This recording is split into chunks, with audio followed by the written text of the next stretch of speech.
For men violently harmed by women, there are virtually no local government or charitable resources to turn to for help, whereas for women, there are welfare services funded by the state. And that if there's a phone line there in a county or a national phone line, anybody that's experiencing domestic abuse should be able to phone that line and get help. It doesn't actually make sense drawing a distinction. It really doesn't. No, it doesn't. Do it for any other crime. It astounds do it me. for this. It's like having a dentist. You wouldn't have a dentist for men and for women, and well, gays go to that dentist. Oh, you're white. Oh, you can't. It's just only for Asians. This one, so you can't go to that one. You can go to that one down there, but that's not open today. You know, that's rubbish. You know, you're a human being, aren't you? It's a terrible waste of public money because it is not actually reaching out to all the victims that it should be reaching out to, and worse than that, it's excluding men. And if it's excluding men, it's excluding their children because their kids see it all. You know, when Dad's having the crap beaten out of him, or his wife's bottling him one, or she's giving him all the mouth and putting him down all the time, the kids are seeing all this, and in the worst cases, they're copping it as well. And I keep saying to the Home Office, and I say to Women's Aid or Women's Refuge, all right, I know you're only interested in women, but what about kids? Don't they count? You know, you might hate men, but what about their kids?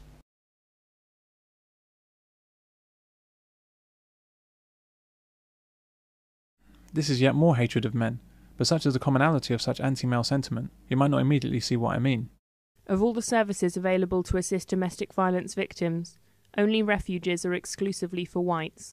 It's strange how we don't appreciate how evil these modes of thought are, except when they're applied to other groups. Why is it only when you substitute men for any other group of individuals, blacks, Muslims, Jews, gays, the disabled, or indeed women, that words like this become a hate crime? And the doctor there, she knew what was happening because I'd explained to her. She said quite blatantly, if you were a woman, you could take your children and you could go to a refuge. But as you're a man, there's nothing for you. There's often this image portrayed in the media that, you know, it's always the woman that's a victim, it's always the man that's the perpetrator, and that isn't the case. I think at the moment it needs to be recognised that men need help. I think the ideal thing is that there is equality, that if somebody is abused, whether they're a man or a woman, they know that they can go and get help. Abusers are both male and female, and there isn't a difference. Victims are both male and female, and there shouldn't have to be refuges for women and refuges for men. It should be that if you are abused, if you need the help, you can get it. It's a social issue, but unfortunately the Home Office has made it a gender issue. And I would always argue, I don't even like getting drawn into statistics because I think it cheapens the whole thing.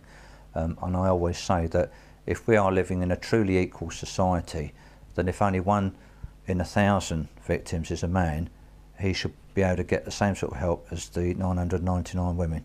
It shouldn't make any difference at all. If they are so keen that everybody, you know, gay, black, Jew, whatever it is, they've all got to be helped, they always seem to put a little line around men, and they, for some reason, are left out of it, and it's perverse. It would seem that our society is currently engaged in drawing qualitative distinctions between the worth of a woman's life and the worth of a man's life, and men are coming in second every time.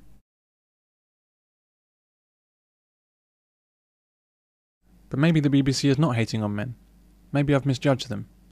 So I looked into how the subject of homelessness is treated on the BBC. A little published fact of homelessness is that over 90% of homeless people are men. Homelessness is a very real and present danger for men. Many men are closer to this state than they might realise, particularly if they're involved in a relationship with a woman. If it comes to an end, the norm in the family courts is that she gets the house, which he pays for, and he gets his mate's sofa. So, with over 90% of the homeless being men, you might expect the BBC to mention this fact, and perhaps make a statement of the kind, Why this site refers mainly to men as victims of homelessness. They did this with domestic violence, they'd surely do it with homelessness. But strangely enough, this isn't the case. If you search on homelessness on the BBC, they want to tell you how domestic violence leads to the homelessness of women.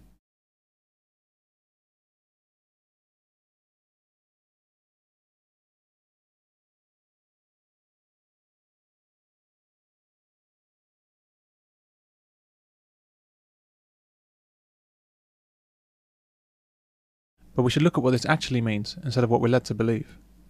Leaving out children for simplicity, the statement 16% of the homeless population does not mean that 16% of all homeless people are women escaping domestic violence. It means that of the 10% of homeless people that are women, 16% of those are women escaping domestic violence. That means 16% of 10%, or 1.6% of all homeless people may be women victims of domestic violence. A whole 1.6%. For this tiny group, the government leaps in with £9 million. This money goes to shelters and special schemes to help women, and only women, to get off the streets. A homeless woman only needs to claim that she's been abused by a man to gain benefit.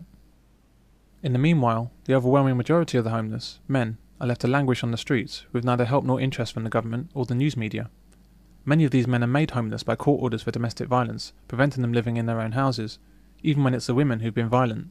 It doesn't matter what if he's scratched and whatever, he's taken out of the situation because it's a positive arrest policy. The Lancashire Constabulary policy is to effect an arrest where a power of arrest exists, and it's certainly drummed into officers that is the positive intervention and positive action that is expected of them at the scene of a domestic violence incident. She said she'd hit him around the back of the head with something nasty and blood was flowing from the back of his head. So he called the police, and when the police got there, she just screamed and shouted, "Oh, he was going to try and kill me, so I did that to him." And the copper arrested him. He said, "Well, hang on, and he's, of course, then he was done for resisting arrest." Thanks to Harriet Harman, a man can be found not guilty in a court of law, but the judge has a right to what's called a yellow card, and he can issue that to the man, and he can't, even though he's been found not guilty, go back to his own home and his children. How can we be making laws that do that? The BBC would rather highlight how men might be responsible for the homelessness of a tiny group of women, rather than even mention the fact that enormously higher numbers of homeless people are men. In light of this fact, it's somewhat surprising to see the picture of a woman heading up the site. The BBC then say that homelessness can affect anyone. It can hit families and single people alike, young or old, men or women. But this is quite obviously a misleading statement. If homelessness can affect anyone, then why are over 90% of the homeless men? What is it about the way our society treats men that means that they end up on the streets and women don't? And why is it that when percentages were 81% women to 19% men, which are the BBC figures for victims of domestic violence, the BBC simply dismissed the murders and other suffering of men in domestic violence incidents as a minority not worth discussing? But when the percentages are reversed, as with homelessness, the BBC tells us that it can affect anyone, men or women, and women are not dismissed. People lose their homes for a wide range of reasons: falling out with their family, suffering from domestic violence, or being evicted by their landlord, to name but a few. Why does the tiny incidence of domestic violence get headline billing? That's like saying, people die for a wide range of reasons: old age, disease, and being trampled by elephants, to name but a few.